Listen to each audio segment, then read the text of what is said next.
So hello, my name is Mikko Salo. I'm a founder to Faktabaari. Faktabaari is a Finnish fact-checking and digital information literacy service. We are run practically by an NGO and we try to kind of work for fact-based public debate. That's our, so to say, motto.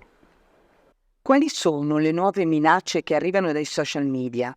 So we've been mostly focused on the, so to say, the public debate in the social media and also the dynamics of the social media. So how do we see, why do we see what we see, and of course what's the content as well, and on the polarization, and of course on the mis and disinformation and information manipulation. There is many actors in Finland. You have met many of them. Perhaps our niche there is really like trying to see the big picture and how it relates to the news consumers as such, as a non-profit. And also, I think what we're most worried is the kind of domestic disinformation, because personally, I think many of the actors you have met are very focused on the external parties. That's a legitimate threat as such, but it's being pretty well taken care of.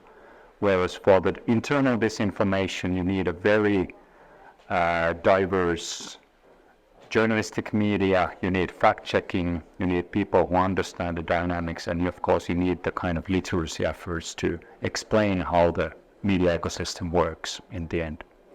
E nella guerra tra Russia e Ucraina, come vengono diffuse le fake news? I believe it's a major issue. We have had our contacts with the Ukrainian journalists and fact-checking and media literacy community to an extent. What I've discussed, it's a very serious problem there.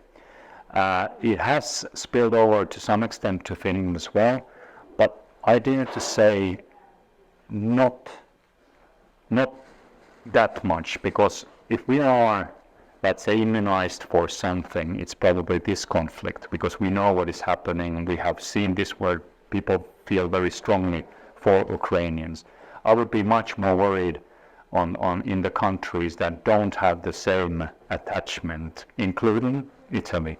So it makes a difference. Are you a bordering country or not? And what's your experience with Russia in the long term? So it's a serious problem, and I'm especially worried about if the conflict continues then in regards to European elections, because this is where you can try to divide Europe and practically from inside. And if you manage to get just an individual country in turmoil, then it has, of course, impact to us all. L'intelligenza artificiale com'è che potrebbe peggiorare la situazione? Of course, the utmost dystopia is that with the artificial intelligence you can create so much nonsense to the internet that finally you get just confused, and it's getting so sophisticated that for real experts it gets very difficult to say. So then it needs to find some sort of moderation. It needs the people to just practically slow down in the internet. I mean, we haven't found anything else that the kind of stop, think, and yes, indeed, if it's really something controversial, please check as well before you put it forward. But it's a big challenge. It's really changing our time. And we really need to think about and make a kind of ethical rules and question our news consumption based on that. Not just take it as, this is fancy and everything is possible. So very critical but constructive thing. At the same time, we have to live with AI. AI can bring many positive things, but for the information ecosystem and for the trust for the content, thanks God we have hopefully literate journalists and fact checkers to kind of, let's say, moderate a little bit and act as some set of gatekeepers for the readers who hopefully trust us. Parlando di social media, qual è il vostro rapporto con Meta? Avete anche la possibilità di forzare le piattaforme affinché rimuovano un contenuto? We have been following the debate a lot. We have trying to understand how it works and all that.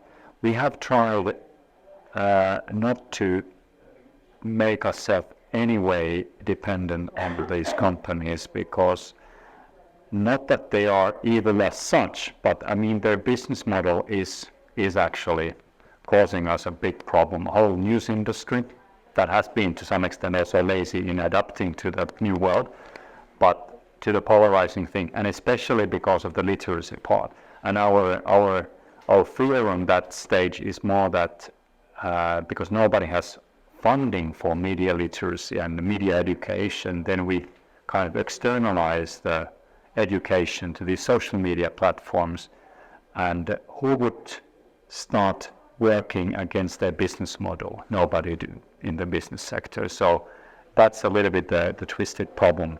So we engage, we discuss, we want them to improve their services, but we really try not to become dependent on that, and we haven't received actually no funding, for example, from that.